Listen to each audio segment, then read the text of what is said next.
your host for today. Alright, now everyone, hi! Hello!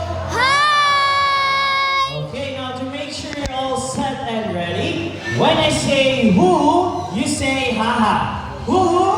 Ha One more time, who? ha! Alright, what an amazing energy. Now everyone, did you see our group of pigeons?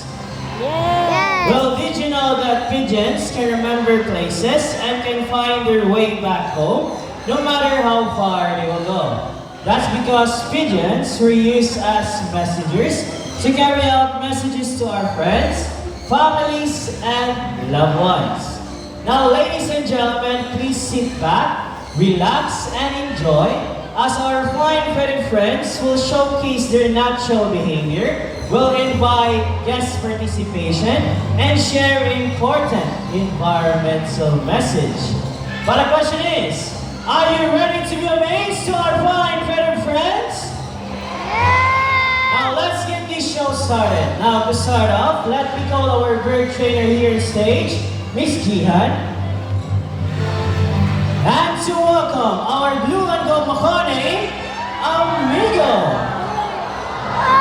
Right, now Amigo together with his fine-footed friends has something to tell us.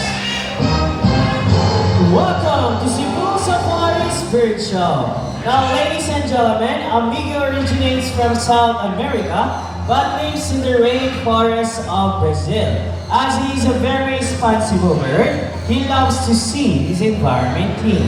Now for our first act, we have here two sample trash bins labeled as biodegradable and non-biodegradable. We also have here some sample trashes. Now let's see how Amigo can clean up his mess. Okay buddy, first one. He picks up a crumpled paper. Oh, he picks up the paper cup. Walks all the way. Hey, take your time, just no need to rush. Open the biodegradable bin and he drop it inside. Next one. Now, he picks up a crumpled paper, walks all the way, open the bin, and he dropped it inside. Good bird. Third one, buddy. He picks up a plastic bottle, walks all the way. Okay, that's okay, buddy. We all make mistakes. Good job. Now for the last one. He picks up another plastic bottle, walks all the way, and he dropped it inside. That's okay. Everyone can make mistakes. So see, if the bird can do it, why can't we, right? So always remember to put your trash on the trash bins. As the saying I never goes, throw in the cleanliness trash is bin. next to...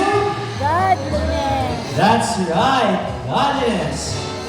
So a round of applause to our blue and gold Makone, Amigo. Thank you so much, Miss Gina. Now for our next bird, it is very special, intelligent, and a super handsome bird. But I need your help to call it. Can you say Jumbo? Jumbo! Again, say it louder. Say Jumbo. Jumbo! Here's our great wing Makone, Jumbo. So hi buddy, good afternoon. Can you wave to the crowd like this? Hi, welcome to Cebu Safari. Now everyone, can you wave back and say, hello Jumbo? Hello, Jumbo! Now macaws are very long tails with feathers that can grow up to 3 feet from its head down to its tail. With a tail that roughly extends up to 2 feet. Now Jumbo is going to show us his beautiful tail. Can you turn around, buddy? Okay, turn around. That's 1, 2, last one. Good bird. Now as you can see, most of their colors are outside their bodies and less colors under their wings. But Jumbo's going to show us his beautiful wings. But first, can you say wings? Wings! One more time, say wings. Wings! Now lastly, macaws have zygodactyl feet, meaning they have 2 toes that points forward and 2 toes that points backwards. They can also use their feet to hold on things and plant. Now Miss Debbie here is a ground nut. She will place it into the plastic basket. Now let's see how Jumbo will get his nut. So Jumbo carefully lifts up the plastic basket and got his nut. Good job, buddy. Now, Green Wing Macaw, they're also known as the Gentle Giants, as they are the second largest parrot in the world. But wait, there's more. Here comes our flying macaws.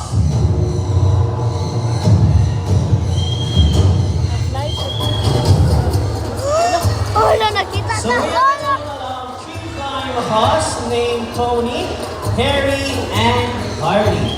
Now, blue and gold macaw, it can grow up to 27 to 34 inches long, and they have a wingspan of 3 to 4 feet. Now, their favorite foods in the wild, they mainly eat fruits, vegetables, nuts, and seeds. Ato na ay. Naman Now, sa macaws are very adaptive. Whatever environment naman they tayo are in, mga cage sa it becomes quite normal to them. Meaning, if they are Ay, mga cage surrounded yan. by many people, they will accept many people. Oh, okay. Again, their main diet, it consists of fruits, palm fruits, nuts, seeds, leaves, flowers, and stems.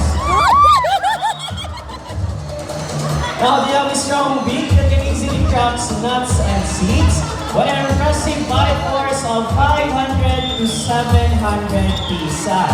Now, psi means pounds per square inch.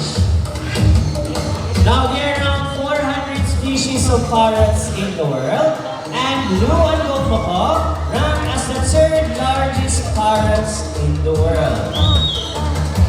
What? 10% na po. Ha?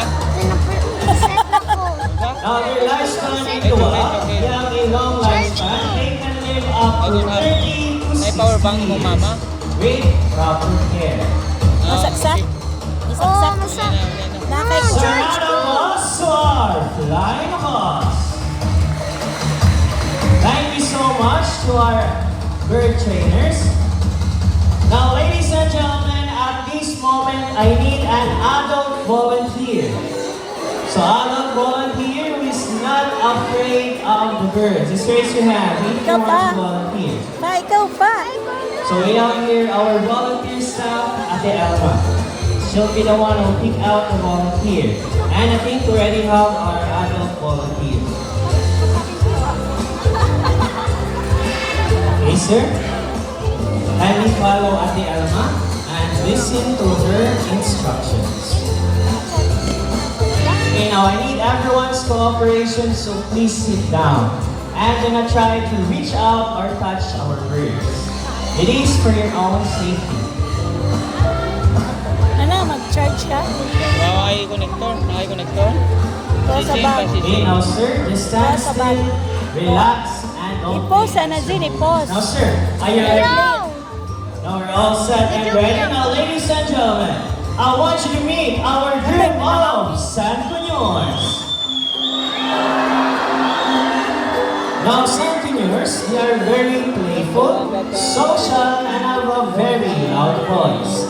They are natives to the northeastern parts of South America, like Brazil, Guyana, and Venezuela. Namali ka So sa thank sayang you so much, sir. You can now take your seat. Now for our next volunteer, I need another adult volunteer. So adult volunteer will stand here at the center aisle. On this side, we have here our volunteer staff, Ate Murky.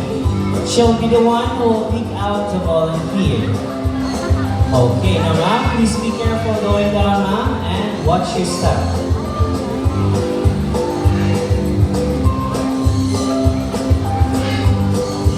So once again, I need everyone's cooperation, so please sit down, turn off the flashes of your phones, and enjoy the show.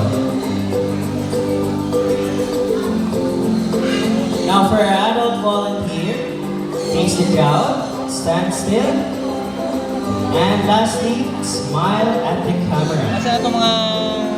Okay naman, Balik na sila, no? give me Nasa that green. beautiful smile. Now feel the love in the air as we have here our couple Sancuñors name, Ding and Dong. Now Sancuñors, they are monogamous type of bird, meaning they can only have one partner for a lifetime. Wow. Sana all. But when their partner dies, that's the only time that they will find another mating partner. They're also monomorphic.